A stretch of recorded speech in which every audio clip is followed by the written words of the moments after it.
안녕하세요. 오산고 그 생활과 윤리 강의 관련해서 이제 여러분들이 좀 이제 사회 윤리에 들어서서 이제 롤스와 노직의 부분을 많이 어려워하는 것 같아서 일단은 여러분들이 학원뿐만 아니라 좀 이제 자유롭게 공부를 하는데 좀 도움이 됐으면 하는 차원에서 이렇게 여러분들에게 영상 강의를 제가 하나 찍게 됐습니다. 영상의 길이는 그렇게 길지 않을 거기 때문에 일단 내용 정리에 관한 그런 걸로 일단은 좀 진행을 해 보도록 하겠습니다. 자, 그래서 우리 이번에 살펴볼 거는 바로 이제 우리가 사회 정의론에 들어가면서 이제 사회 정의에서 이제 대표적으로 이제 회자되는 이제 사상가인 니부어와 그리고 분배적 정의에 관련하여 이제 문제로 가장 많이 나오는 롤스와 노직의 정의론에 대해서 각각 어떤 특징이 있고 차이점이 있는지에 대해서 한번 알아보도록 하겠습니다. 먼저 사회윤리는요. 자, 사회윤리라고 하는 것은 사실 우리가 이제 윤리라고 하는 것은 굉장히 이제 사회적인 그런 학문이거든요. 자, 그래서 이 니부어라는 사람에 대해서 좀 알아둘 필요가 있는데요. 이 니부어라는 사람은 최초로 이제 이 사회 윤리에서 이제 개인 윤리와 사회 윤리를 구분한 사상가입니다. 이 사람은 1930, 40년대의 사람이고요. 그 뒤에 이제 그 여러분들 아실지는 모르겠지만은 그 혹시 그 나치 독일 치하에서 유대인 수용소에서 이제 그 학살 실험을 담당했었던 그 아돌프 아이히만이라는 사람에 대해서 알지 모르겠습니다. 이 한나 아렌트라고 하는 유대인 출신 역사학자가 이 아돌프 아이히만의 이제 그 전범 재판을 관련해서 이제 쓴 이제 푸른 눈의 아이히만이라는 책이 있거든요. 근데 이제 그 책의 내용을 보면은 나치 독일 치하 당시에 수백만 명의 유대인을 이제 가스실에 넣어서 죽였던 그 이제 악명 높은 이제 그 학살자였던 아이히만이 이제 약간 되게 학살을 했다라고 한다면은 굉장히 이제 좀 약간 사람이 되게 악하고 사이코패스에 본성적으로 좀 되게 악마 같은 그런 인상도 험상궂고 우리가 그렇게 생각을 하잖아요. 근데 이 사람의 이웃들의 증언을 들어보니 이웃에게는 정말 친절하고 길 가다가 이제 그냥 약간 자연스럽게 보이면서 심지어 이제 주말에는 약간 오전에 영화를 보고 그 영화표를 모으는 아주 소박한 취미가 있었을 정도의 그건 정말 평범한 사람이었다. 근데 어떻게 해서 그 사람이 이런 수백만 명의 약간 선량한 사람들을 아무런 감정 없이 약간 이렇게 학살을 할 수 있었을까에 대한 약간 그런 그 윤리적인 문제를 다룬 약간 그 책이거든요. 어쨌든 이 니부어라는 사람에 대해서는요, 이 책을 좀 여러분들이 기억해 둘 필요가 있습니다. 바로 도덕적 인간과 비도덕적 사회라는 책인데, 자, 여기에서 개인의 도덕성과 집단의 도덕성을 처음으로 구분하기 시작한 겁니다. 자, 니부어에 따르면요, 일단은 개인은 도덕적이고 집단은 비도덕적이다라는 겁니다. 개인은 일단은 개인은 도덕적이기 때문에 합리성이 높습니다. 합리성이 높기 때문에 옳은 판단을 하고 도덕적인 판단을 할 수 있다라는 거예요. 자, 그렇기 때문에 만약에 예를 들어서 이제 개인과 개인끼리의 약간 윤리적인 문제나 다툼이 발생한다고 한다면은 그것을 우리는 합리적인 수단을 통해서 통제를 할 수 있다라고 합니다. 그 합리적인 수단은 예를 들어서 뭐 대화라든지 설득이라든지 뭐 아니면은 뭐 여러 가지 뭐 이게 약간 그런 토론 등이 있겠죠. 이런 것을 통해서 개인은 합리적인 수단을 통하여 이 윤리적 문제를 해결할 수 있다라고 봅니다. 글씨를 조금만 줄일게요. 네. 자, 반면에 집단은 비도덕적이라고 보기 때문에 일단은 이기성이 높아요. 이기성이 높기 때문에 집단 이기주의로 빠질 수 있는 가능성이 집단 이기주의로 가능성으로 빠질 가능성이 매우 높다라는 겁니다. 그렇기 때문에 이것은 단지 개인과 개인이 약간 그 어떤 문제를 해결했었던 합리적인 수단만으로는 해결이 불가하다는 그런 문제점이 있다라는 거예요. 우리가 약간 집단 광기라고 하죠. 그러니까 이제 그 여러분 영화라든지 가끔 이제 그런 걸 보시게 되면은 정말 선량한 사람들이거든요. 정말 선량한 사람들이 대중의 광기에 휩싸여서 어느 순간 나도 그런 똑같은 약간 그런 광기에 미쳐버린 약간 그런 한 대중의 일원으로서 내가 하는 행동에 대해서 약간 좀 어떠한 죄책감과 죄의식도 느끼지 않는 그런 묘사를 한 번쯤은 보셨을 겁니다. 자, 그렇다면 이런 일이 왜 발생하느냐? 그 일이 발생하는 이유로는 뭐 여러 가지가 있겠지만은 음,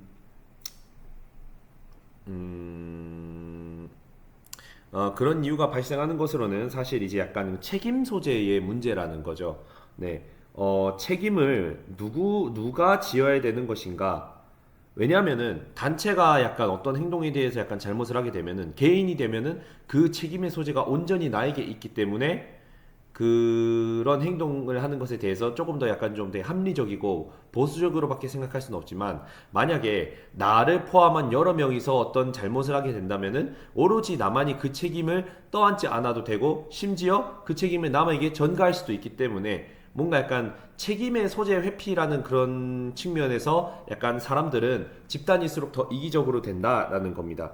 자, 그렇다면은 왜 사람들은 왜 비도덕적으로 행동을 할까? 아까도 말씀드렸지만은 약간 그 책임 소재의 문제와 더불어서 제일 중요한 것은 바로 이겁니다. 네, 바로 잘못된 사회적 관행과 제도 그리고 플러스 책임 소재에 대한 불분명한 구분 정도로 여러분들이 알아두시면 되겠습니다. 자, 그렇다면 이것을 해결하기 위한 문제는 바로 무엇인가? 일단 먼저 개인과 사회를 구분한다고 했죠. 개인과 사회를 구분하기 때문에 일단은 여러분이 이 점에 대해서 먼저 좀 알아두셔야 됩니다. 일단은 니부의 입장에서 개인은 도덕적인 사람이에요. 그러니까 비도덕적인 사람이 아니라 도덕적 품성을 가지고 있기 때문에 언제든지 합리적인 판단을 통하여 그리고 합리적인 수단을 통하여 완만하게 문제를 해결할 수 있다라고 보는 것이고요. 집단 같은 경우에는 일단은 기본적으로 비도덕적인 약간 이기적인 약간 습성이 더 높기 때문에 그것이 나의 집단만을 생각하는 집단 이기주의로 빠질 수 있는 가능성이 높고 이것은 뭐 집단과 집단 흔히 뭐 이제 집단과 집단에서 더 커지면 국가 대 국가 뭐 국가 대 집단 이렇게 되겠죠. 이런 경우에는요 단순히 대화와 설득이라고 하는 개인과 개인 간의 약간 합리적인 수단 개인과 개인 간에 통용됐던 합리적인 수단만으로는 해결하기에는 여러 문제가 얽혀있기 때문에 많이 힘들다라는 거죠. 그렇기 때문에 자, 그렇다면은 이것을 해결하기 위해선 바로 무엇이 필요하느냐? 첫 번째로요. 합리적 수단과 더불어서 그리고 사회적 강제력이 필요합니다. 이 사회적 강제력은 우리가 다르게 얘기를 하면요. 바로 이 비합리적 수단인데 여기에 중요한 게 있죠. 바로 선의지의 통제를 받는 비합리적 수단입니다. 그렇다면 이 비합리적인 수단이라는 것이 바로 무엇인가? 좀 약간 정의를 좀 해드리면요. 이 비합리적 수단은 우리가 사실 아까 말씀드렸던 대화, 설득, 토론 이외에 나머지 약간 뭐 폭력이라든지 전쟁이라든지 약간 어떤 공권력 이런 것들을 모두 우리는 비합리적인 수단이라고 합니다. 자, 그렇기 때문에 니부어는 정리를 하면은 개인과 집단 간의 윤리성을 먼저 구분한 최초의 사상가로서 아무리 도덕적인 개인이라 할지라도 즉 아무리 도덕적인 개인이라 할지라도 그 개인이 집단이 되면 비도덕적으로 변할 수 있다라고 얘기를 했습니다. 자, 그렇기 때문에 니부어는 이 개인과 집단 간의 그런 괴리로 인해서 발생하는 여러 가지 약간 그 갈등 상황과 약간 그런 그 상충, 그러니까 각 집단 간의 이익 상충에 관해서 왜 개인과 집단은 이렇게까지 다르게 행동을 할까라고 말하는 것에 대해서 다시 정리를 하면 자, 마지막으로 정리를 해드리면 개인은 도덕적인 거에 반하여 집단은 비도덕적이기 때문에 개인과 개인끼리의 약간 이익이라든지 가치관 충돌로 인해서 발생하는 이런 갈등 상황은 도덕적인 습성이 더 높은 개인이 충분히 대화, 설득, 토론을 통한 합리적인 수단을 통하여 원활하게 해결할 수 있는 반면 그 개인이 아무리 도덕적인 개인이 모여서 만들어진 집단이라 할지라도 책임 소재의 불분명과 그리고 잘못된 사회적 관행과 제도로 인하여 그 집단은 자신들만의 이익을 추구하게 되는 집단 이기주의의 습성을 점차 띠기 시작하면서 이기성이 높게 바뀔 수 있기 때문에 즉 이것은 합리적인 수단만으로는 해결할 수 없다는 겁니다. 그렇기 때문에 리브원은 기존의 합리적인 수단과 더불어서 폭력, 공권력, 그리고 여러 가지 이 대화나 설득을 제외한 나머지의 총체적인 수단, 즉 비합리적인 수단을 쓸 것을 강제하였습니다. 단 그 비합리적 수단 자체는 이 비합리적 수단 자체는 이 수단 자체가 뭐 좋다, 나쁘다라는 목적을 가지진 않습니다. 비합리적 수단은 인간의 의지에 통해서 그것이 좋을 수도 있고 나쁠 수도 있다라는 겁니다. 우리가 예시를 들면은 공권력, 그러니까 경찰 행정에 대해서 얘기를 해보면요.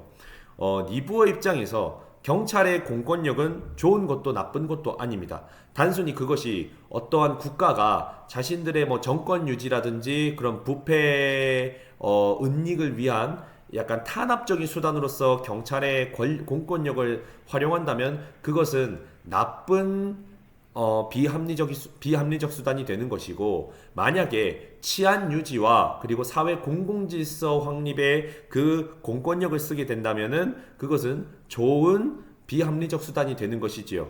자, 그렇기 때문에 리브어는 다시 말하면 합리적인 수단과 더불어서 그 집단은 원체 이기적인 습성이 높기 때문에 이 이기적인 습성을 바로잡기 위한 사회적 강제력이 동원된 수단으로서 선의지의 통제를 받는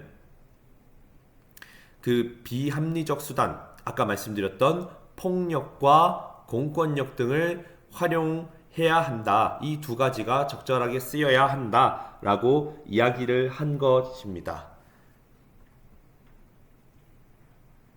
네, 이어서 롤스의 그 분배적 정의 설명하도록 하겠습니다. 우리가 롤스의 분배적 정의를 설명하기 앞서서 먼저 이 그 분배적 정의라고 하는 것이 즉 왜 나왔느냐라는 거에 대해서 여러분이 좀 알아야 합니다. 일단은 이 롤스의 분배적 정의는, 그러니까 롤스와 노직을 전부 통틀어서 말하는 분배적 정의는 다시 얘기를 하면은 절차로서, 그러니까 이제 그 과정의 그런 정당성을 얘기를 하는 거거든요. 그래서 우리가 좀 나누겠지만은 일단은 그 롤스의 분배적 정의는 우리가 흔히 뭐라고 하냐면은 절차로서의 공정이라고 절차로서의 정의라고 합니다. 그래서 절차적 정의, 우리가 흔히 절차적 정의라고 하죠. 예, 절차적 정의라고도 하는데, 그렇다면은 롤스의 분배적 정의는 왜 등장하게 된 것인가? 이것은요, 사실 이제 그 역사적인 맥락을 따져보면은 1970년대의 데탕트에서 비롯된다고 볼 수 있습니다. 이 데탕트라고 하는 것은 기존에 이제 그 1950년대 이후에 이제 개시되었던 미국과 소련의 양 진영 간의 이념적 대립 관계인 냉전 시대에 들어서면서 미국이 이제 중국의 마오쩌둥과 이제 약간 그 정상회담을 가지게 되면서 어느 정도 이런 약간 그 냉전의 분위기가 좀 약간 좀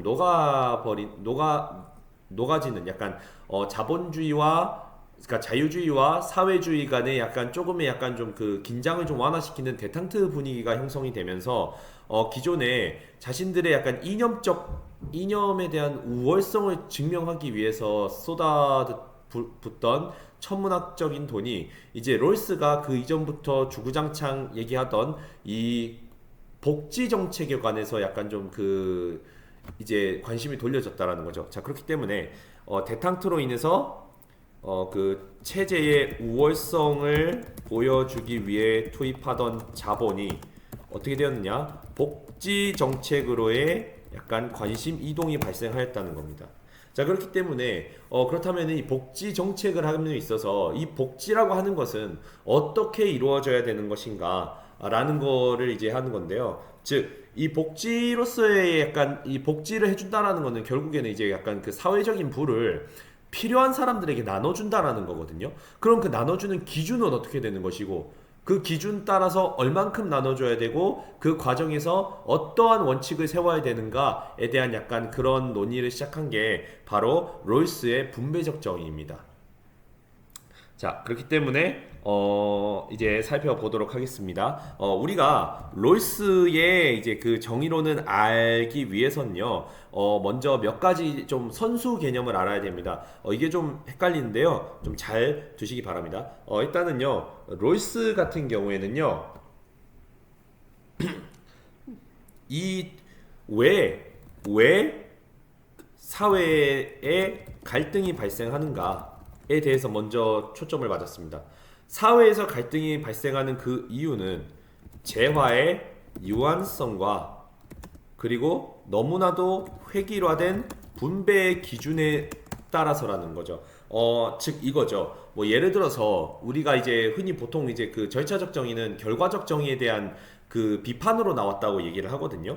즉 이제 뭐 예시를 들면은 이제 약간 그런 거죠. 예시를 들면요, 우리가 공리주의라는 거를 이제 공리주의에 대한 예시를 많이 들었는데 공리주의는 결국에 따지고 보면은 다수결의 원칙에 따른 결과적 정의입니다. 즉 이게 무슨 말이냐면은 뭐 예를 들어서 우리 반에 10명의 학생들이 있는데 어떤 한 학생이 만약에 어떤 한 학생이 뭐 안 좋은 일이 생겨가지고 그 학생이 슬퍼한다고 가정을 하겠습니다. 그렇다면은 슬퍼하는 한 명에게는 그 슬픔은 고통이잖아요. 한 명이 느끼는 슬픔보다 그 9명이 느끼는 그 기쁨이 더 크다면은 그 한 명의 고통은 충분히 합리화될 수 있다라는 거죠.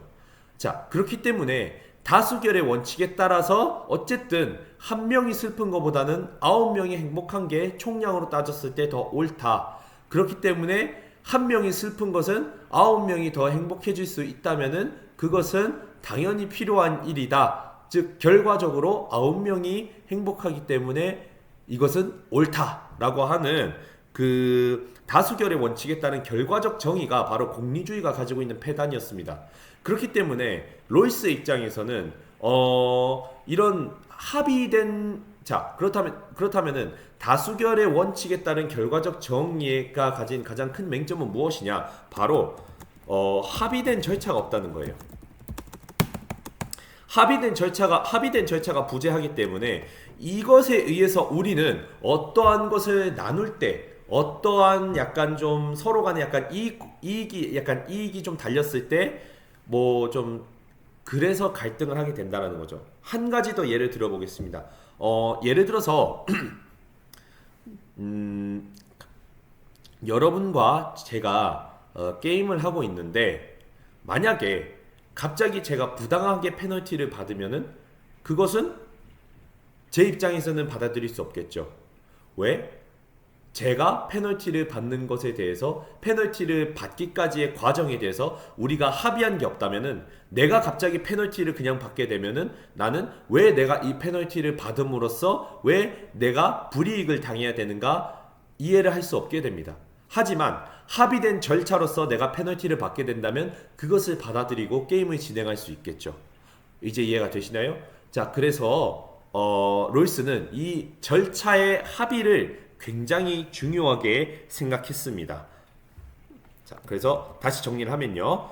로이스의 절차적 정의는 역사적인 맥락으로 봤을 때 1970년대에 자본주의와 사회주의가 어느 정도 약간 좀 화해의 분위기를 나타내는 데탕트의 실현 속에서 지금까지 서로의 체제가 더 우월하다고 이제 선전하기 위해 투자했던 막대한 자본이 조금은 이제 숨을 돌리는 겸 해서 어떻게 이것을 복지 정책으로 어떻게 이제 좀 관심을 돌릴 것인가에 대한 사회적인 약간 요구가 절충이 되면서 나타난 것이다 라는 것이죠. 자, 그렇다면은 로이스는 왜 사회에서는 갈등이 발생하는가를 따져봤을 때 그것은 바로 재화의 유한성과 획일화된 분배 기준으로 인해서라는 거죠. 즉 재화는 한정되어 있는데 그것을 나눠주는 기준이 하나라면은 그 하나의 기준에 속하지 못하는 울타리 밖에 있는 사람들 혹은 그것에 동의하지 못하는 사람들,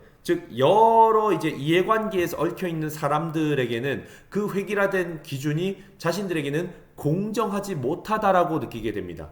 즉 인간은 공정하지 못한 제도, 절차, 규칙에 대해서는 합의하지 않으려고 하고 그것이 자신이 되게 부당한 처우를 당했다고 얘기를 합니다. 이러한 것에 관련해서 로이스는 단순히 더 쪽수가 많은 사람들이 행복하면은 그것으로 옳은 일이다 라고 소수의 약간 그런 사람들의 희생을 좀 어떻게 보면 좀 담보하는 그런 공리주의의 결과적 정의에 대해서 비판하였고, 즉 그렇기 때문에 사회에서 갈등이 발생하는 이유는 이 앞서 말했던 재화의 유한성과 획일화된 분배 기준, 우리가 이거를 그 정형적 원리라고도 하거든요. 아니면 뭐뭐에 따른 정의, 뭐 이런 식으로도 얘기를 하는데, 어쨌든 이러한 것들에 관련해서 합의된 절차가 없기 때문에 인간들은 서로 갈등이 심화되고 그것이 나아가서 사회 유지에 어려움을 준다라는 겁니다. 그렇기 때문에 이 합의된 절차가 없으니까 모두가 만장일치로 동의할 수 있는 절차가 확립된다면 문제가 해결될 것이다 라고 봤던 겁니다. 자, 그렇다면은 로이스가 이제 그러면 어떻게 분배적 정의에 대해서 이제 좀 얘기를 했는지 이제 알아보도록 하겠습니다. 일단은 로이스의 입장을 알아보기 위해서 여러분들이 알아둬야 될 게 있습니다. 자, 그것은 첫 번째로 원초적 입장이고요. 두 번째는 이제 그 무지의 배일이고, 세 번째는 바로 정의의 원칙입니다. 자, 하나하나씩 여러분들과 살펴보도록 하겠습니다. 먼저 원초적 입장입니다. 로이스는요, 일단은 원초적 입장이라고 하는 하나의 그 if 같은 상황이었습니다. 이 원초적 입장은 말씀을 드리면요. 자, 그렇다면 이제부터 우리는 공정한 절차에 대해서 합의를 하겠다. 그렇다면은 이 공정한 절차를 합의하기 위한 무대가 필요하겠죠. 자, 그렇기 때문에 로이스는 먼저 합의에 필요한 다시 말하면 합의의 조건을 구성하기 위한 비역사적이고 가상적인 상황을 제시합니다. 즉 그렇기 때문에 이것은요 실제로 일어난 역사적 사건이 아닙니다. 그러니까 정말로 약간 그 여러분들 만약에 내가 이랬다면 저랬다면 어땠을까라고 하는 하나의 그 사건, 그 상황을 가정을 하는 거예요. 이게 바로 원초적 입장입니다. 네, 잠시만요.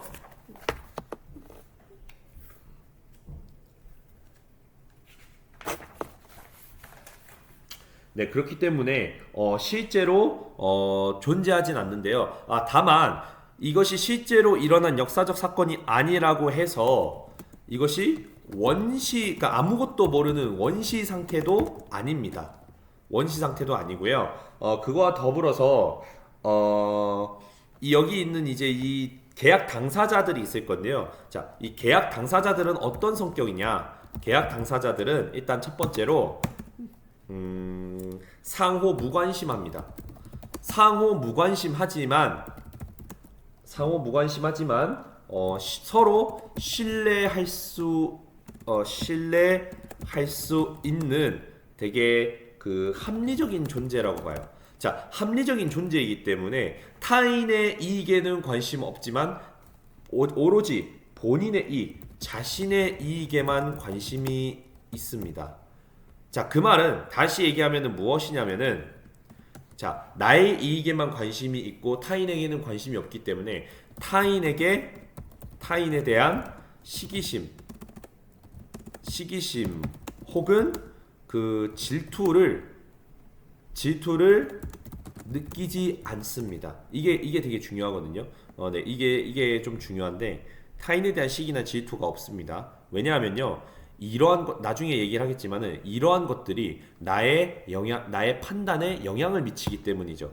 만약에 여러분들이 이제 규칙을 정할 건데 그 같이 있는 팀원 같이 약간 상대 팀 쪽에 나랑 평소에 사이가 안 좋은 사람이 있다고 한다면 그 사람 때문이라도 저 사람 불리하게 규칙을 세워야지라는 생각을 언뜻 하곤 하죠.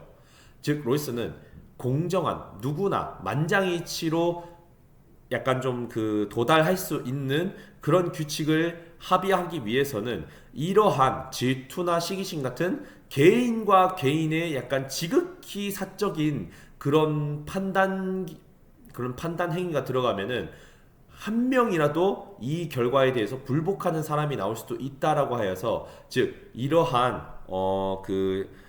상황들을 가정하고 있는 겁니다. 자, 그렇기 때문에 자, 이러한 계약 당사자들은 서로 관심은 없지만 정말 이제 그냥 서로 쌩까는 그런 게 아닌 그래도 서로 나의 이익을 쫓는 합리적인 개인이기 때문에 그 합리적인 개인이라고 하는 그런 것에 따라서 타인에 대한 그 약간 시기심이나 혹은 질투도 느끼지 않는다. 즉 더불어서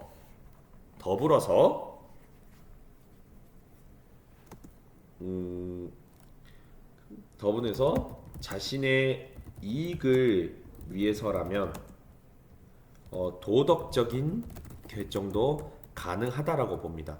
일단 이 정도로 이제 좀 얘기를 좀 해두고요. 이 정도로 좀 얘기를 해두겠습니다. 이 정도로 좀 얘기를 하고 그렇다면은 이 계약 당사자들이 모인 이 원초적 입장에서는 이제 우리가 좀 합의를 하겠다라고 한다면은 무엇을 해야 되느냐라는 건데요.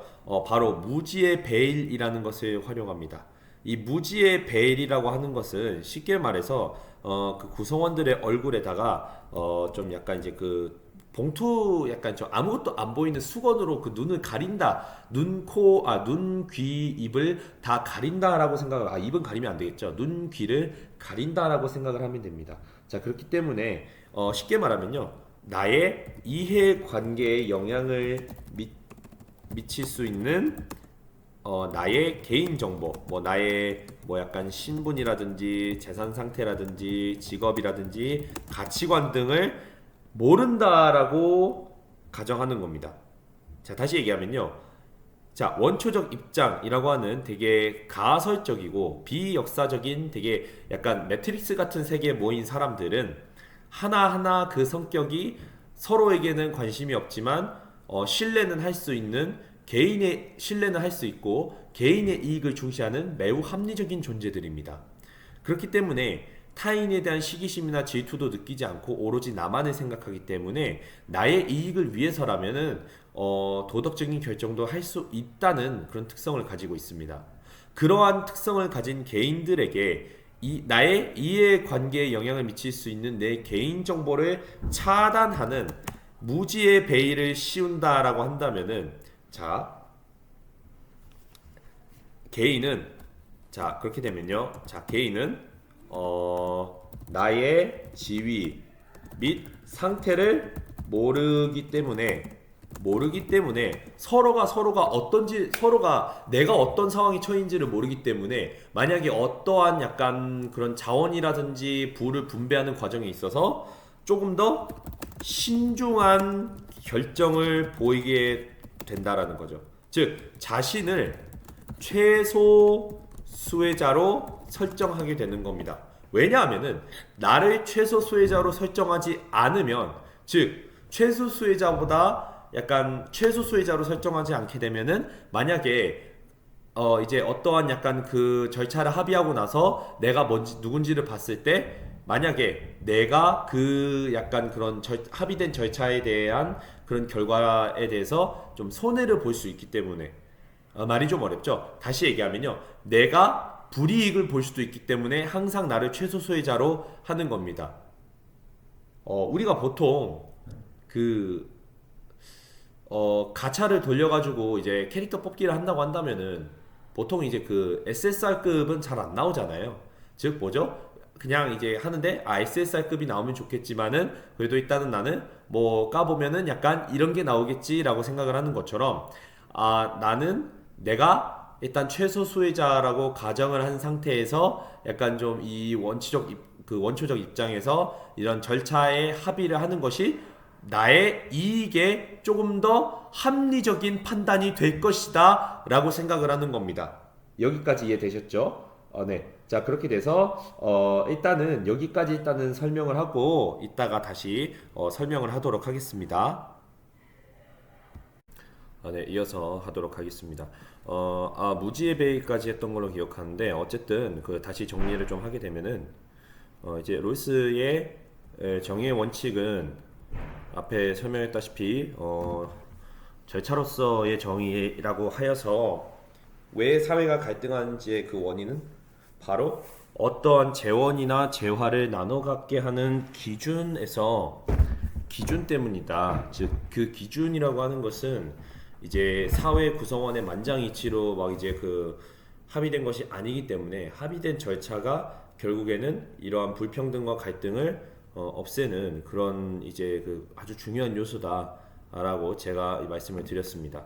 그래서 이제 뭐 원초적 입장이라고 하는 가설적인 상황에서 이 계약 당사자들이 무지의 베일을 쓰고 이제 그 정의 원칙에 대해서 하나씩 이제 그 합의를 해 나가게 됩니다. 자, 그렇다면은 이제 보도록 하겠습니다. 그 정의의 베일이 아니라 정의의 원칙을 논하기 전에는 사실 이제 이 롤스가 말하는 약간 그 절차적 공정성에 관한 얘기를 먼저 좀 해야 될 것 같은데요. 롤스는 이 절차적 정의에 대해서 세 가지로 나눴습니다. 첫 번째가 바로 완전 절차적 정의, 두 번째가 바로 불완전 절차적 정의, 그리고 이제 세 번째가 이제 그 순수 절차적 정의인데 이 순수 절차적 정의부터 말씀을 드리면 이게 바로 그 가차 혹은 추첨처럼 이제 누구에게나 약간 기회가 한 번씩, 그러니까 가차는 똑같잖아요. 뭐 확률 조작하는 거 아닌 이상 그 누가 어건 간에 버튼을 누르면은 아니면 구매권을 쓰면은 게임에 참여가 된다라고 하는 공정한 기준이 있죠. 그래서 가차 혹은 추첨처럼 그 공정한 절차를 따르면 그 결과도 공정하다. 이게 바로 롤스 입장입니다. 이것이 바로 그 롤스 입장이고요. 그렇게 되면은 이제 다시 말씀을 드리면은 이 순수 절차적 정의는 결국에는 이제 약간 그런 겁니다. 여러분들 아까 제가 맨 처음에 부루마블 얘기했었잖아요. 부루마블을 할 때 누군가는 누군가는 되게 좋은 비싼 땅 걸려가지고 거기다 호텔 짓고 돈 수금하는데 누구는 무인도에만 갇혀 있어요. 근데 거기에 대고 이제 무인도에 갇혀 있는 사람이 아무런 말도 하지 않는 이유가 뭐죠? 왜? 모두 주사위를 던져서 나온 수만큼 간다라고 하는 공정한 절차에 합의했기 때문이죠. 그게 바로 순수적 절차적 정의입니다. 네. 자, 불완전과 완전인데 완전 같은 경우에는 어떠한 약간 이거죠. 케이크를 똑같이 나누어 먹어야 정의롭다라고 하는 이제 그 뭐죠? 케이크를 나누는 기준 결과값이 그 결과값 기준도 있고 그리고 그거에 따른 절차도 있는 겁니다. 그러니까 이제 완전 절차적 정의는 이 절차를 따르면 무조건 이러한 결과로 이제 그 연결된다라고 하는 이제 하나의 그냥 정말 약간 방정식 같은 거예요. 자, 그리고 불완전 절차적 정의는 우리가 흔히 얘기하는 이제 형사재판 같은 거죠. 즉 법정 싸움, 그러니까 뭐 이제 뭐 구속, 기소, 뭐 이제 1, 2, 3차 공판, 그리고 판결이라고 하는 공정한 절차가 있다고 하더라도 그 형사재판과 같은 공정한 절차가 있더라도 죄 있는 사람이 벌을 받는다는 기준에 따라 약간 그 뭐죠? 정의가 실현되지 못할 가능성이 있는 경우입니다. 다시 말씀을 드리면요, 나는 내가 정말 정말 착하게 살아서 내가 죄가 없다고 생각을 했는데 죄가 없는데 이 사법 체계라고 하는 것이 원래는 이제 죄 있는 사람에게 벌을 준다라는 기준이 위에서 세워진 거잖아요. 근데 그런 것들로 되는 게 아니라 나는 죄가 없는데 어떻게 뭐 재수가 없어가지고 내가 벌을 받게 돼요. 자, 그럼 이거는 죄 있는 사람은 벌을 받는다라고 한다는 그 절차적 기준이 있음에도 불구하고 그것이 제대로 지켜지지 않는 경우죠. 반면에 이 앞서 두 가지와 다르게 이 순수 절차적 정의는 모두가 이 합의된 공통된 절차를 따르면 그 결과는 그것이 나에게 도움이 되건 간에 되지 않건 간에 공정하다라고 하는 것이 바로 로이스의 입장입니다. 자, 그렇다면은 보도록 하겠습니다. 이 정의의 원칙인데요. 앞서 말했듯이 로이스는 이 역사적인 비가역적인 상황, 가설적인 상황을 이제 제시를 함으로써 이제 두 가지 이제 원칙에 대해서 이제 얘기를 합니다. 그 원칙이라고 하는 것은 여러분들도 이제 제가 수업 시간에 누누이 했던 건데요. 자, 바로 제1원칙과 제2원칙이 있습니다. 제1원칙은 평등한 자유의 원칙이고요. 제2원칙은 이제 그 두 가지가 있는데요. 자, 첫 번째는 바로 기회균등의 원칙, 그리고 하나 더 얘기하면은 차등의 원칙이 있습니다. 자, 그렇다면은 각각을 특징을 살펴보도록 하겠습니다. 일단은 평등한 자유의 원칙은 뭐냐면요. 자, 이렇게 하시면 됩니다. 각 개인은 기본적 자유에서 평등한 권리를 가져야 한다입니다. 즉 뭐냐면요, 모두에게 평등한 자유를 부여한다는 거예요. 자, 하지만 여기서 문제가 있죠. 모두에게 자유를 분배한다라는 것은 즉 뭐냐면요, 나의 신체나 약간 뭐런 정신, 사상의 자유를 가지는 것과 같은 말이에요. 우리 헌법에서 그 정의하는 자유를 보장해야 된다라고 하는 것과 똑같은 말입니다. 자, 단 이런 말이 있죠. 자유는 아까도 말씀드렸다시피 이 평등한 자유 원칙은 제1원칙이기 때문에 로이스가 말하는 정의로운 사회가 이제 그 만들어지려면 무조건 지켜져야 되는 겁니다. 이것부터 지켜지지 않으면 그건 정의로운 사회가 안 돼요. 하지만 기본적 자유를 보장하게 되면 반드시 그 필연적인 불평등이 생깁니다. 자, 그렇다면은 이 필연적인 불평등이 발생하는 것을 그럼 막아야 되느냐? 막게 되면요, 모든 걸 똑같이 분배해야 되거든요. 자, 그렇기 때문에 로이스는요, 이 불평등을 없애는 것이 아닌, 이게 중요합니다. 이 부분. 불평등의 배제가 아닌 완화를 위한 불평등의 그 약간 그 뭐라고 해야 될까요? 불평등의 정당화 원칙을 제시하게 됩니다. 자, 다시 얘기하면요. 롤스는 앞서 말했던 원초적 입장의 계약 당사자들이 무지의 베일을 쓰고 정의의 원칙에 이제 동의를 하게 되는데, 그 정의의 원칙이란 제1원칙과 2원칙이 있습니다. 제1원칙은 평등한 자유의 원칙으로서 모든 개인들은 일단 평등하게 자유를 가질 권리가 있다라는 거예요. 자, 그러면 여기 있는 사회 구성원들에게 모두 자유가 주어졌습니다.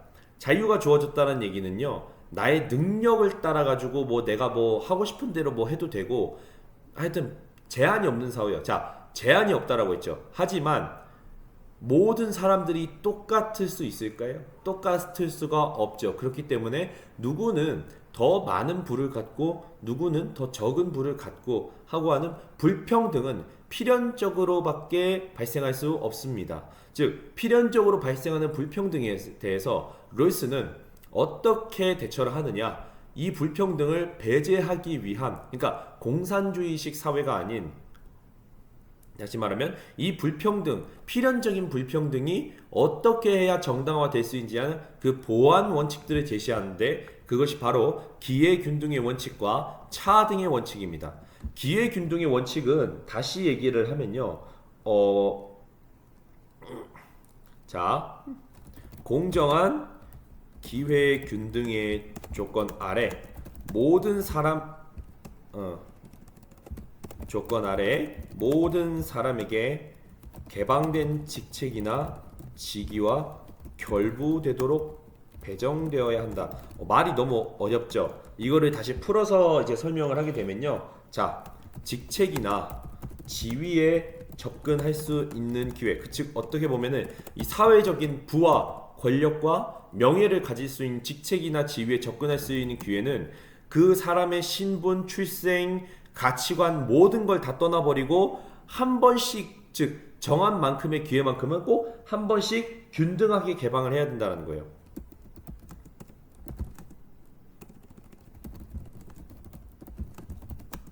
자, 이것이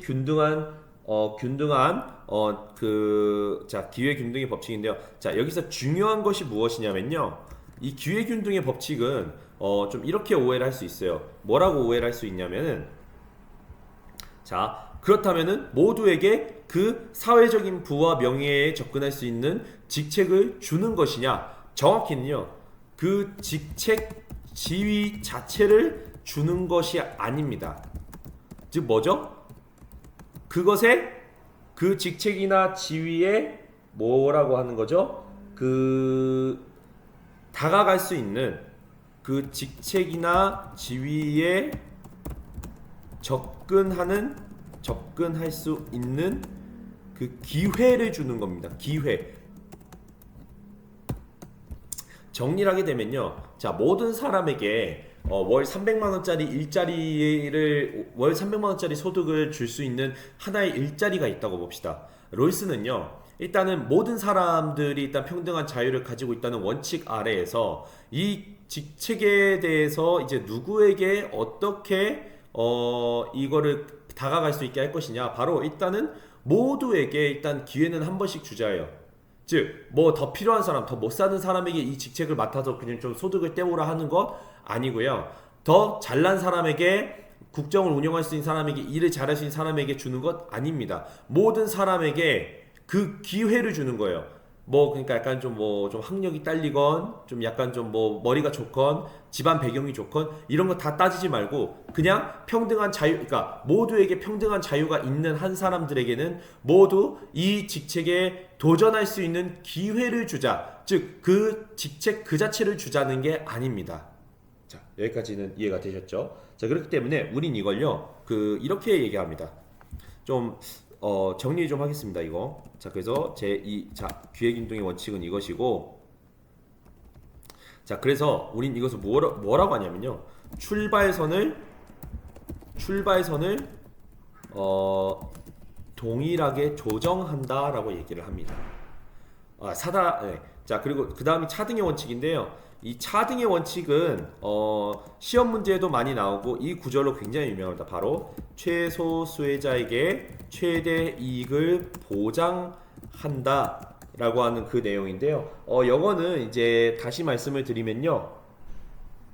자, 사회 경제적 불평등. 롤스가 말했던 제1원칙, 평등한 자유의 원칙을 보장함으로써 필연적으로 발생하는 불평등은 이러한 기준, 이러한 조건에 맞춰졌을 때는 정당하다라고 하는 것입니다. 그 첫 번째가 바로 기회균등의 원칙이었고 그 두 번째가 차등의 원칙입니다. 그래서 제가 여러분들한테 수업 시간에 롤스가 말하는 사회 경제적 불평등이 정당화될 수 있는 조건에 대해서 서술하시오라는 문제를 많이 냈었죠. 그것이 정당화되기 위해서 필요한 것은 바로 첫 번째로 제2원칙, 기회균등의 원칙과 차등의 원칙이 준수된 상태에서 발생하는 사회 경제적 불평등은 인정한다라고 되어 있습니다. 이 맥락입니다. 자, 그렇기 때문에 이 최소 수혜자, 아까 말했던 무지의 베일을 쓴 개인들은 자신들이 어떤 상황인지를 모르기 때문에 자신들에게 더 확실하게 좀 이익이 갈 수 있는 신중한 선택을 하게 된다. 그래서 곧 자신을 최소 수혜자로 지정하게 된다라고 말을 한 적이 있습니다. 그런 것처럼요, 이 차등의 원칙은요, 최소 수혜자에게 최대 이익을 보장하다인데 여기서 중요한 건 뭐냐면요, 모두입니다. 자, 정확히는 최소 수혜자를 포함한 모두에게 이익을 보장할 때에만 사회적, 경제적 불평등은 정당화될 수 있다라고 하는 겁니다. 여기까지는 이해가 되셨을까요? 네, 이해가 조금 어려운 말일 수도 있는데, 자, 정확히는 뭐냐면요, 그냥 이대로 외우시면 됩니다. 네, 롤스의 원칙인데, 자, 근데 이제 정확한 이제 정말 중요한 것은 무엇이냐면요, 자, 이 롤스가 제시한 제 1원칙과 2원칙들은요 서로 서열이 있습니다. 무조건 제 1원칙이 앞에 와야 되고요, 그 다음에 제2원칙 중에서의 공정한 기회균등의 원칙과 그리고 차등의 원칙, 이 순서대로 와야 됩니다. 바뀔 수는 없습니다. 왜냐하면요, 롤스는 자유주의자이자 자본주의 옹호자거든요. 그렇기 때문에 자유주의자의 입장에서 평등을 의미로 자유가 훼손당하는 것은 되게 있을 수 없는 일입니다. 즉, 그렇기 때문에 자유를 인정했기 때문에 불평등이 있는 것이고, 본인 또한 자유주의자이자 자본주의자로서 이 사회에서, 즉 자유를 인정한 이 민주주의 사회에서는 어쩔 수 없는 불평등은 발생할 수밖에 없다. 하지만 이 불평등이 왜 어떻게 정당화될 수 있는지에 대해서, 즉 그 있는 데에서 설명하고, 즉 이렇게 발생한 불평등을 완화시킬 수 있는 방법에 대해서 제시를 하는 것이 바로 절차적 정의입니다. 네, 일단 필요한 내용만 들으시고요. 자, 그렇게 돼서, 자, 그러면 여기서 한 가지 문제가 있죠. 그럼 롤스는 우리 아까 재능에 대해서 얘기를 하잖아요. 이 재능에 대해서 롤스의 입장은 어떻게 할까요? 이 재능은 제가 저번에 말했지만 사회적 우연성이라고 하였죠. 이 사회적 우연성이라고 하였는데, 이 사회적 우연성에 관해서 한번 얘기를 해보겠습니다. 자, 사회적 우연성은 이퀄 재능입니다. 롤스는 간단히 정리하면요, 재능 자체를 가지고 태어나는 것은 불평등이 아니라고 봤습니다. 왜냐하면 어떻게 할 수 없는 요소잖아요. 태어날 때부터 뭐 내가 약간 좀 되게 엄청 뛰어난 운동신경이라든지 음악적 재능을 가지고 태어났는데 이거를 내가 태어나기 전부터 이런 거 가지고 태어나지 마 라고 얘기할 수 있는 게 아니잖아요. 자, 그렇기 때문에 이미, 자, 롤스는요, 자, 이 천부적 재능을 활용하는 것, 자, 천부적 재능 자체에 대해서는 불평등하지 않다라고 봤습니다. 하지만 이 재능의 분포 혹은 결과값으로 인해서 불평등이 심화된다면 조정이 필요하다라고 했어요. 그러니까 어느 한 사람이 너무나도 뛰어난 재능을 바탕으로 그 업계에서 모든 부를 독식하고 명예를 북식하고 그런다고 한다면은 그것은 굉장히 좀 약간 조정될 필요가 있는 좀 너무 심화된 불평등이라고 하는 거죠. 자, 그렇기 때문에 이 롤스의 입장에서는 한 가지 조건을 걸어놨습니다. 자, 그것이 무엇이냐? 자, 사회적 우연성은 최소 수혜자를 최소 수혜자를 포함한 모두에게 이익이 될 때에만 허용되고, 만약 그것을 초과한다면 조정이 필요하다라고 했습니다. 자, 그렇기 때문에, 자, 다시 정리를 하겠습니다. 그렇기 때문에 롤스는 이 사회적 우연성 있지 않습니까? 이 사회적 우연성 자체는 개인의 것, 하지만 그 분포와 결과값, 즉 내가 이 재능을 통해서 뭐 얻어낸 부라든지 재능, 그 지위와 명예는 결과값은 사회 공동 자산이라고 보았습니다. 즉 소득의 재분배 정책을 추진한 것처럼 이 하나의 재능을 통해서, 만약에 내가 약간 하나의 재능을 통해서 내가 너무나도 많은 약간 그런 부라든지 명예를 가지고 있다면 이것은 충분히 사회 불평등을 완화시키기 위한 목적에서 재분배가 될 수 있다라는 겁니다. 자, 여기까지는 이해가 되셨죠? 자, 그렇다면은 마지막으로 정리를 하겠습니다. 마지막으로 정리를 하게 되면요. 그렇다면 롤스가 말하는 것은 복지 정책, 맨 처음에 말씀드렸잖아요. 그렇다면은 롤스는 복지 국가를 주장했는가? 라는 점에 대해서 이건 아닙니다. 왜냐하면요, 롤스는 복지 정책을 옹호한 것이지, 이것이 복지 국가를 지향사 아닙니다. 왜냐하면요, 복지 국가라고 하는 것은 결국 어떻게 보면은 결과적으로 이제 약간 그런 느낌이거든요. 네, 여기서 사후적 재분배만 이루어지는 국가를 우리는 복지국가라고 합니다. 그렇기 때문에 사후적 재분배라고 하는 것은 다시 말하면요, 여기서 제2원칙인 공정한 기회균등의 원칙이 결여된 상태예요. 즉 아까 말씀드렸잖아요. 한정된 재화를 분배를 할 건데 모두가 평등한 자유를 누리고 있다는 가정에서 발생한 불평등, 이 불평등을 어떻게 하면 완화시키고 정당화시킬 수 있을까 해서 내놓은 것이 바로 제2의 원칙, 기회균등의 원칙과 차등의 원칙입니다. 즉 모두에게 일단 그 어떤 직책이나 직위에 다가갈 수 있는 기회를 한 번씩, 그러니까 최소한 보장은 해야 되는데, 만약에 그것에 대한 약간 보장 자체가 날아가 버리고 오로지 그냥 더 못 사는 사람에게 더 준다, 더 잘 사는 사람에게 조금만 준다 라고 한다는 차등의 원칙만 지켜지게 되면은, 그것은 롤스가 말한 정의의 원칙을 모두, 그러니까 사회 구성원이 모두 만장일치로 합의하여 채택된 그 정의의 원칙을 모두 지킨 게 아니기 때문에 롤스의 입장에서 그것은 정의로운 사회가 되지 못한다라고 하는 겁니다. 자, 다시 정리하면은 복지국가는 사후적 재분배 정책만을 하는 거기 때문에 롤스가 말한 사회 계약 당사자들, 사회 구성원들이 함께 이제 그 동의해서 이제 채택된 제1, 2원칙에서 제2원칙 공정한 기회균등의 원칙이 결여된 상태에서 이제 결여된 상태에서 재분배만 이루어진 것이기 때문에 그것은 복지국가는 옳지 않다라고 한 것입니다. 자, 그래서 롤스는 재능에 대해서도 말씀드리면요, 재능 자체는 불평등하지 않다. 그것은 정의롭지 않은 게 아니다.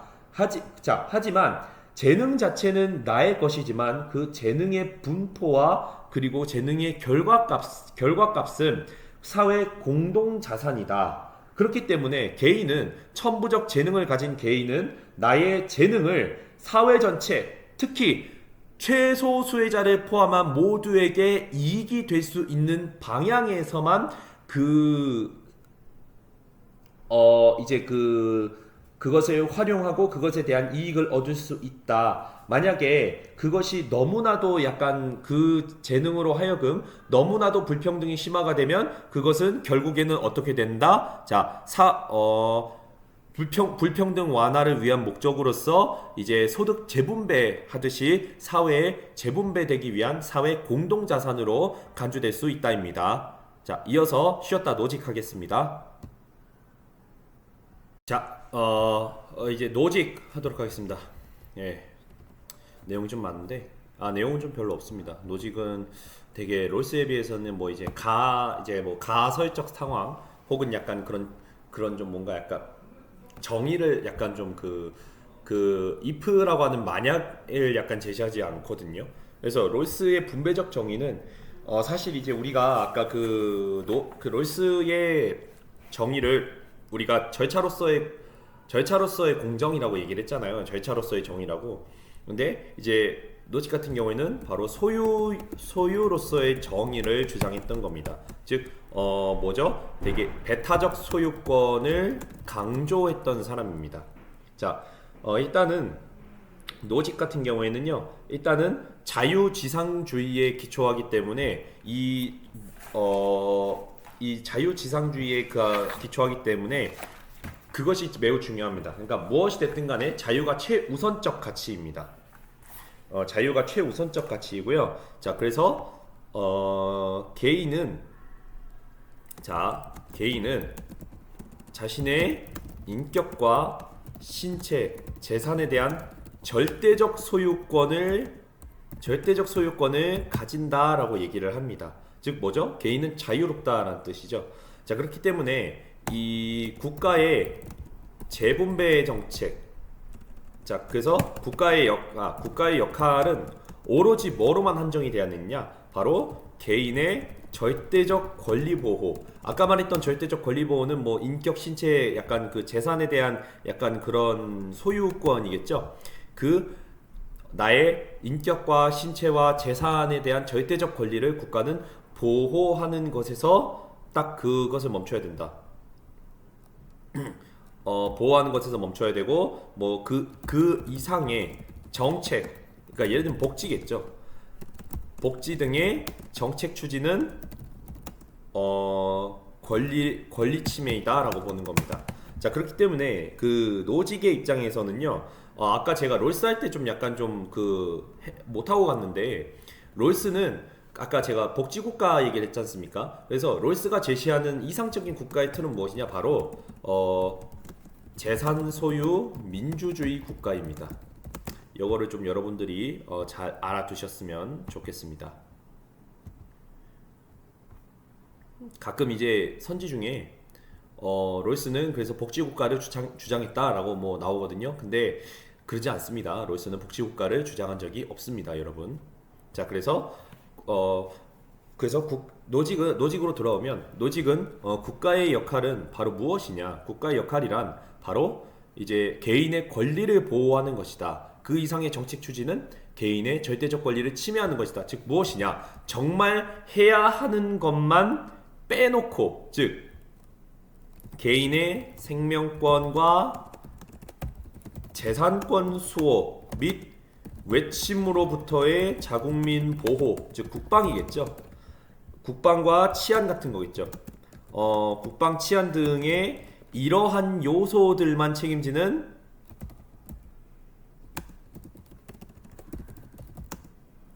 자, 이거 중요합니다. 최소 국가를 주장한다라는 것입니다.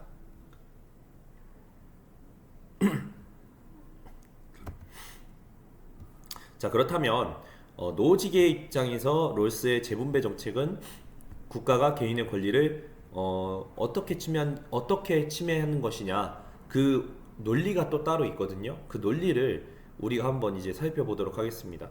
자, 우리가 롤스와 달리 노직에 대해 얘기할 때는요, 노직은 이걸 알아두시는 게 좋습니다. 노직은 자, 국가가 부의 재분배를 위해 동의 없이 세금을 걷는 것은 개인의 노동의 n분의 1만큼의 시간을 뺏어가는 것과 동일하다라고 얘기를 합니다. 즉 무엇이냐면 내가 예를 들어서 10시간을 일해서 10만 원을 벌었다라고 얘기를 해보겠습니다. 하지만 우리가 이제 알바를 하건 일을 하건 소득세라는 걸 떼게 되죠. 소득세를 떼게 되면은 뭐 보통 한 9만 7천 원, 8천 원 정도 해서 몇천 원 정도가 까일 겁니다. 네, 몇천 원 정도 한 몇천 원에서 만 원 정도가 까이는데 노직은 이 까이는 금액의 미세한 틈조차도 내가 일해서 번 돈의 그 시간을 나눈 그래서 몇백 분의 1, 몇천 분의 1이던 간에 그 몇백 분의 1을 국가가 뺏어간 것과 같기 때문에 즉 이를 통한 과세, 즉 소득세를 과세하는 것은 매우 부당하고 부정의한 일이다 라고 얘기를 하는 겁니다. 매우 명료하죠. 자, 그렇다면은 롤스가 절차로서의 공정을 얘기한 것처럼 노직도 절차로서의 약간 그런 정의를 얘기하는데 그 정의 기준은 바로 무엇이냐? 바로 소유 과정으로서의 정당성을 중시합니다. 즉 내가 아까 말했던 그 소득, 그 임금, 그 돈처럼 내가 어떤 물건이나 권리나 재화를 어떻게 가지게 되었고 어떻게 옮겨졌는지 그것에 대해서 되게 확실한 정말 약간 좀 그 공정한 절차에 의해서 그렇게 내가 물건을 소유하게 되었다라고 한다면 그 소유 과정을 뒤따라가 봤을 때, 되돌아 봤을 때 문제가 없다면 그것은 공정하다라고 하는 것입니다. 자, 그래서 노직은 그래서 이 절차적 정의로서 그 이 선지를 좀 여러분들이 알아두십시오. 자, 소유 과정으로서의 역사적 과정에 주목한다. 역사적 과정이라는 말에 대해서 여러분들이 조금 좀 알아두십시오. 이게 선지로 많이 나오거든요. 즉 다시 얘기하면요, 역사적 과정이라고 하는 것은 내가 아까도 말했듯이 내가 이 소유물을 어떻게 누구로부터 어떻게 넘겨받았는지를 하나하나 리플레이 되짚어가는 거라고 생각을 하시면 됩니다. 자, 그렇기 때문에 분배의 역사적 과정에 주목한 노직은 정당하게 그 재화가 취득이 되었고 그리고 개인 간의 자유로운 교환을 통해서 넘겨받은 경우에는 그 소유권은 인정한다라고 하는 겁니다. 자, 그렇다면 노직도 원칙이 있거든요. 노직의 원칙은 자 1원칙, 2원칙, 3원칙인데 매우 깔끔합니다. 자, 첫 번째 1원칙은 바로 취득의 원칙, 두 번째는 이전의 원칙, 양도 이전의 원칙이라고도 합니다. 세 번째는 교정의 원칙인데, 자, 취득의 원칙부터 보겠습니다. 취득의 원칙이란 재화의 최초 획득이 합법적이고 정의로워야만, 즉 이 원칙이 지켜져야만 한다라고 하는 불변의 법칙입니다. 즉 그렇기 때문에 자, 타인에게 피해가 없다는 가정하에서 그리고 내가 이 재화를 얻기 위한 노동력을 투입했다는 가정하에서 그리고 자, 그렇다면 이 두 가지를 충족한다면은 그 재화는 합법적이다. 네.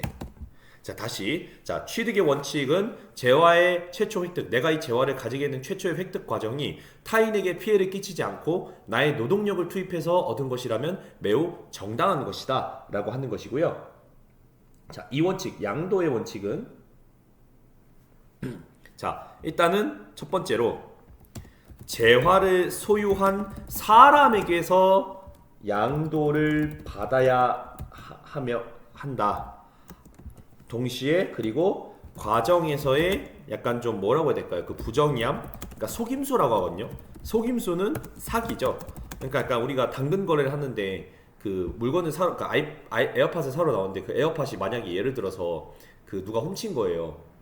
그래가지고 누가 훔친 거야. 근데 그거를 누가 싸게 팔았어. 약간 자기 책임 안 지려고. 그럼 그건 맞는 거다 아닌 거다? 맞지 않다. 왜냐면요, 그 원소유주가 최초의 이제 취득의 원칙에 위배되어서 그 에어팟을 가진 거고, 나 또한 그것이 내가 직접 최초로 취득하진 않았다고 하더라도 이전의 원칙에서 어긋난 거기 때문에 그것은 부정의하다라는 것입니다. 자, 알겠나요? 자, 그래서 그 다음에 그렇게 해서 자, 아까도 말씀드렸지만은 이 노직은 그 개인들 간의 자유로운 교환을 이제 옹호한다라고 했죠. 즉 그렇기 때문에 자, 취득의 원칙을 통해서 이 획득한 재화가 자유로운, 그러니까 나의 생각을 바탕으로 자유로운 개인들 간의 교환을 통해 이루어져야 한다라고 하는 그런 조항이 있습니다.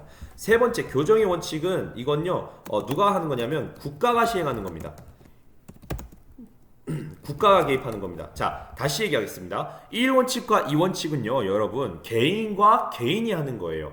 3원칙은 국가가 개입하는 겁니다. 자, 아까 말씀드렸죠. 취득의 원칙과 이전의 원칙이 지켜지지 않았을 때, 그렇다면은 그 갈등 상황에서 누가 중재를 해줄 것이냐라는 거죠. 그때 바로 개입하는 것이 바로 그 국가입니다. 자, 3원칙은요, 부정의한 소유물 혹은 부정의한 소유 상태, 즉 1원칙과 2원칙이 이제 지켜지지 않은 상태일 때, 자, 취득 양도 과정에서의 부정의로 인한 현재 소유가 발생했다면 이에 대한 교정을 국가가 개입함으로써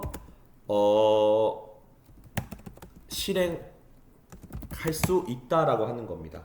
자, 그렇기 때문에 노직은요, 국가가, 그러니까 개인의 약간 소유물에 관한 약간 개인의 재화 분배 소유에 관해서 원천적으로 이것을 내가 가지는 것은 뭐 내 자유다라고 하는 측면에서는 국가의 개입을 완전 부정했을 거라고 볼 수도 있지만 전혀 그렇지 않습니다. 만약에 이 약간 그 소유로서의 약간 원칙들 제 1, 2 원칙이 지켜지지 않았다면 국가는 언제든지 3원칙을 명분으로 개입해서 그 부정의한 상황을 바로잡을 수 있다라고 하는 겁니다. 자, 그렇기 때문에 오직 취득 양도 원칙에 대한 부정의가 발생했을 때 국가는 그때서야 비로소 개입할 수 있다. 그 이외에는 개인의 뭐 약간 재산권, 생명권을 지키기 위한 국방과 그리고 치안, 그리고 이러한 이제 그 부정의한 교정 상태를 이제 약간 바로잡기 위한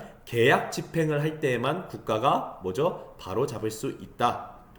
개입할 수 있다라고 하는 것을 제가 말씀을 드리도록 하겠습니다. 자, 그렇기 때문에 이 소득세 관련해서는요, 세금 관련해서 말씀드리면요, 일단 첫 번째로 소득세는 절대 안 되죠. 하지만 국방, 치안, 계약 집행 등을 위한 세금은 인정합니다. 왜냐하면은 최소 국가도 국가이기 때문에 국가라고 하는 것은 국가를 운영하기 위한 최소한의 운영 자금이 필요하거든요. 그러려면은 우리 롤스가 그 평등한 자유의 원칙에 따라서 그 발생하는 그런 불평등은 어쩔 수 없다라고 얘기한 것처럼 노직도 개인의 재산권과 생명권을 지키기 위한 조처로서 국가가 있으려면 그 국가는 필연적으로 세금을 걷어야 된다. 이기 때문에 세금에 대해서 절대로 부정하는 입장이 아닙니다. 네. 하지만 소득세에 대해서는 부정하는 입장이다라고 여러분들이 알아두시면 될 것 같습니다. 자, 그렇다면은 롤스와 노직의 공통점에 대해서만 좀 약간 좀 살펴보고 마무리를 하도록 하겠습니다. 이 둘의 공통점은 첫 번째로 절차적 정의관을 지니고 있습니다. 절차적 정의관이라고 하는 것은 제가 말씀드렸죠. 자, 만장일치로 합의된 그 절차적 합의가 있어야 되는 겁니다. 롤스의 입장에서는 이게 지켜진다고 했었죠. 자, 그래서 보게 되면요. 자, 그렇기 때문에 자, 이 부분 중요합니다. 아까 제가 말씀드렸던 독립적이고 단일적인 기준, 즉 뭐뭐에 따른 정의, 결과적 정의, 이런 것들은 즉 공리주의적 성격을 띠고 있는 이러한 독립적이고 단일적인 기준, 즉 다시 말하면 결과적 정의관에 대해선 비판적이다라고 했습니다. 아까 말했죠. 자, 다시 정리하면요. 다수결에 의한 합의가 절대 아닙니다. 만장일치로 합의가 되어야 합니다. 왜냐? 다수결로 합의가 된다라는 것은 결국 공리주의예요. 만장일치로 합의가 됐다 해서 모두가 똑같이 이걸 나눠 갖자에 대해서 합의를 하는 게 아닙니다. 이러한 상황이 발생했을 때 이러한 분배를 할 건데 이러한 상황에서 약간 좀 필연적인 불평등이 발생하더라도 이런 경우에는 우리가 합의를 하자라고 해서 모두의 만장일치적인 동의를 이끌어내면 그것은 합의된 것이기 때문에 그 불평등 자체가 문제가 되지 않아요. 하지만 그 채택된, 그러니까 그 합의를 통해서 도출해낸 그런 하나의 그 합의 사항이라도 지켜지지 않았을 때 발생하는 불평등은 문제가 된다라는 겁니다. 왜? 절차가 공정하지 못하기 때문에. 그 절차의 공정성을 담보하는 합의 기준들 중 하나라도 빠지게 된다면은 그 결과는 그 결과의 분배값은 결국에는 공정하다라는 그런 절차적 그 명분을 잃게 되는 거예요. 무슨 말씀인지 아시겠나요? 자, 그렇기 때문에 자, 그렇게 됐고, 일단은 이 기본적 자유에 대해서 말씀을 드리면요. 자, 이 기본적 자유에 대해서 말씀드리면은 제가 로이스 할 때 좀 안 하고 지나간 것 같은데 좀 로이스가 말하는 기본적 자유. 자, 일단 이거부터 보겠습니다. 자, 로이스가 말하는 기본적 자유는요. 우리가 흔히 아는 정치적 자유, 언론 집회의 자유, 양심 사상의 자유, 헌법에서 이제 그 보장하는 자유들과 더불어서 뭐 신체의 자유도 있죠. 신체의 자유도 있는데, 자, 여기서 중요한 게 뭐냐면 이 여러 자유들과 더불어서 사유 재산을 가질 수 있는 자유입니다.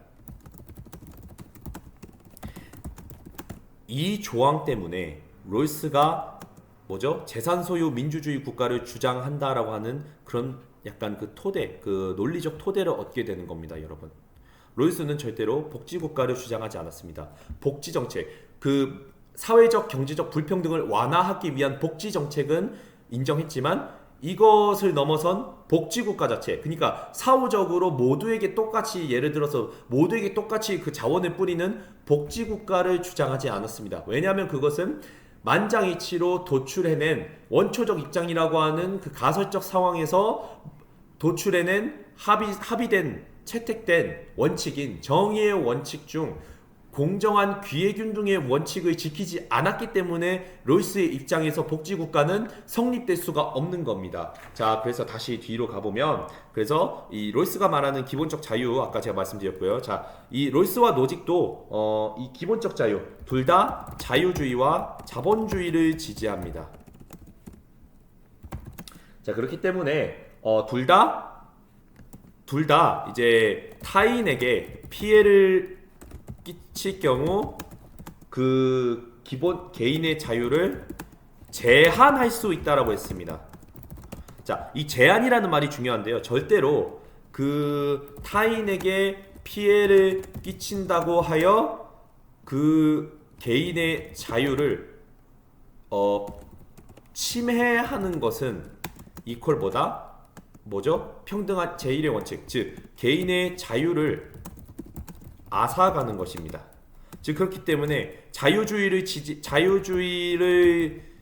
지지하는 로이스 노직의 입장에서 침해는 부당한 것이에요. 즉 침해가 아닌, 즉 그 자유의 소유권을 박탈하는 것이 아닌 제한을 통해 박탈하는 것이 제한을 통해서 그 개인의 자유를 보장해야 된다는 겁니다. 즉 이거죠. 자, 예를 들어서 예를 들어가지고 누군가 내가 신체의 자유가 있어서 누군가를 때렸어요. 하지만 누군가를 때리게 되면은 그 사람은 피해를 받죠. 하지만 난 내 신체의 자유에 따라서 내 주먹을 휘둘렀는데 그 사람이 그냥 옆에 있었을 뿐이에요 라고 말하면은 나한테는 아무런 죄가 없어 보입니다. 하지만 로이스와 노직은 둘 다 내가 신체의 자유를 행사함으로써 남이 고통을 느꼈습니다. 해악을 느꼈습니다. 내가 내 주먹을 내 몸에 붙어 있는 주먹을 자유롭게 휘두른 결과로서 뭐 의도했든 안 했든 간에 개인이 피해를 봤어요. 그렇게 되면은 나는요 내 손모가지를 잘리는 약간 그게 아니라 즉 나의 자유를 침해하는 것, 내가 가지고 있는 손모가지를 국가가 뺏어가는 게 아니라 내 손을 함부로 사람 있을 때 휘두르지 못하게 제한하는 그런 조치를 취할 수 있다라는 겁니다. 여러분들이 이걸 잘 알아두셔야 됩니다. 자, 그렇기 때문에 자, 하지만 부가 조항이 있죠. 자, 사회 전체의 행복을 위해서 개인의 기본적 자유를 침해하는 것은 부정의하다라는 겁니다. 이건요, 여러분들이 딱 하나 떠오르는 게 있죠. 바로 공리주의에 대한 비판입니다. 공리주의는 제가 맨 처음에 말씀드렸죠. 나 하나가 슬퍼도 다른 사람들이 행복하다면 그것은 옳은 일. 말이 안 된다라는 겁니다. 자, 그리고 이제 재능에 대한 입장인데요. 재능은 깔끔하게 정리를 해드리겠습니다. 재능 같은 경우에는 일단 롤스와 노직에 대해서 쓰고요. 재능에 대해서는 자, 롤스는 첫 번째로 개인 그 자체는 개인 소유입니다. 하지만 그 재능에 따른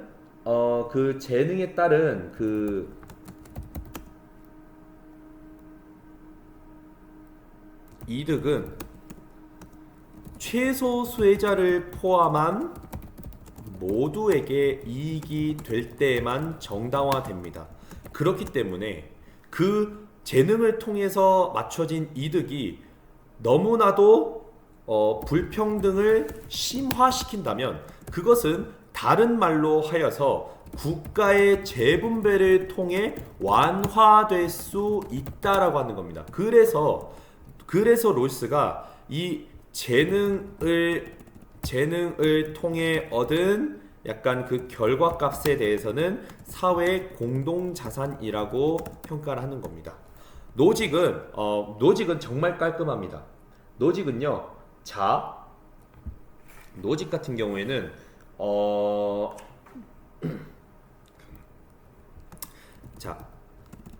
재능 그 자체는 개인 소유물입니다.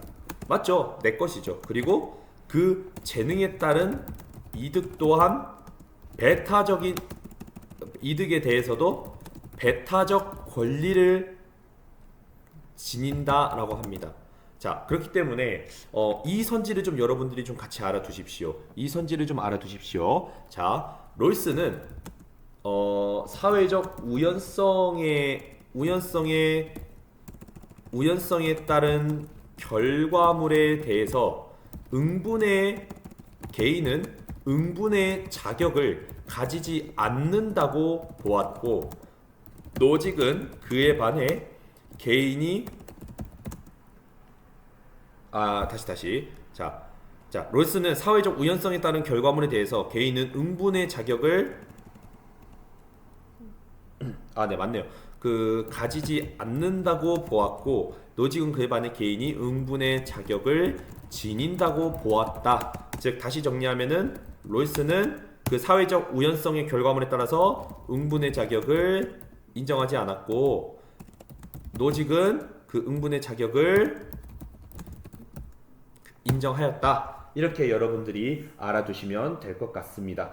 좀 많이 어려운 개념이긴 한데요. 어렵지만 그래도 여러분들이 이 영상을 좀 읽고 문제를 좀 여러 개 풀어보면서 좀 되게 좀 정리를 좀 잘 해나갔으면 좋겠습니다. 네.